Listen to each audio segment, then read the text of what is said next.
പെട്ടെന്ന് ചേട്ടൻ തലവെച്ച് വീണു. അയ്യോ യമനെ തൂക്കം പഠിപ്പിക്കാൻ വന്നിരിക്കണു. ഓഹോ, ഇത് ഇവിടത്തെ സാധനമാണല്ലേ? അപ്പൊ പാരമ്പര്യമായിട്ട് വെട്ടിക്കൽ പറ്റിക്കൽ പ്രസ്ഥാനക്കാരാണല്ലേ? അനാവശ്യം പറയരുത്. അനാവശ്യം? അന്ന് വഴി പറഞ്ഞു തന്നിട്ട് ഞാൻ അന്വേഷിച്ച് നടക്കായിരുന്നു. ഞാൻ വഴി പറഞ്ഞു തന്നോ? നിങ്ങൾക്ക് ആള് മാറിപ്പോയിരിക്കും. എനിക്കാള് മാറിയിട്ടൊന്നുമില്ല. പെണ്ണെ, വേല ഈ രാജുവിന്റെ അടുത്ത് വേണ്ട. എന്നെ പെണ്ണെന്ന് വിളിച്ചാലുണ്ടല്ലോ. അപ്പൊ പെണ്ണല്ലേ? കണ്ടിട്ടൊരു പെണ്ണിന്റെ ലക്ഷണമൊക്കെ തോന്നുന്നുണ്ടല്ലോ. എടാ കൊച്ചനെ, നിനക്ക് എന്തെങ്കിലും സംസാരിക്കാനുണ്ടെങ്കിൽ എന്നോട് സംസാരിച്ചാ മതി. ആ മോളെ, നീ സ്കൂളിൽ പോകാൻ നോക്ക്. പൊയ്ക്കോ. പൊക്കോ, ഞാൻ പിന്നെ കണ്ടോളാം. കൊറേ കാണും. ഒരു രഹസ്യം പറഞ്ഞോട്ടെ. പോവ വിറകെ. അവൻ ശരിക്കും കൊടുത്തു. ഏതായാലും കൊള്ളാം. അയാള് വരുന്നു. അല്ല, നിങ്ങൾ അറിഞ്ഞില്ലേ? എന്താ?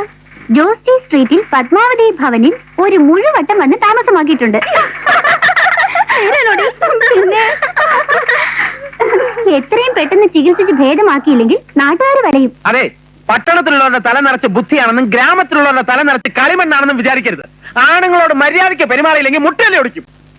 ഞങ്ങളോട് മര്യാദയ്ക്ക് ബസ് കയറാൻ നിൽക്കുക. ബസ് കയറാൻ ഇവിടെ നിന്നാ പോരാ, നടു റോഡിലോട്ട് കയറുന്നില്ലേ? ബസ് കയറും.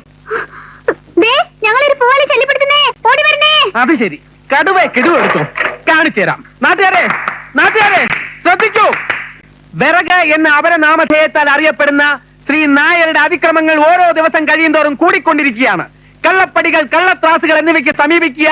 ജൂനിയർ വിറകുകുമാരി കെയർ ഓഫ് വിറക് നായർ സ്വന്തം മകളെ +2 പഠിപ്പിക്കാൻ വേണ്ടിയാണ് ഒരു തന്തപ്പടി കള്ളപ്പടി ഉപയോഗിക്കുന്നതെന്ന വാദം നിങ്ങൾ അംഗീകരിക്കുന്നുണ്ടോ സുഹൃത്തുക്കളെ?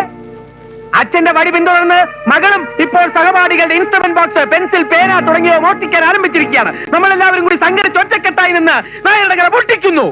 കള്ളത്തൂക്കം തൂക്കി നായരുടെ വീട് വലുതായി, ഫ്രിഡ്ജായി, ടിവിയായി, VCR ആയി. ഇപ്പോ മോളെ കെട്ടിച്ചയക്കാനുള്ള സ്ത്രീധനം ഒപ്പിക്കാൻ വേണ്ടിയുള്ള ശ്രമത്തിലാണ്.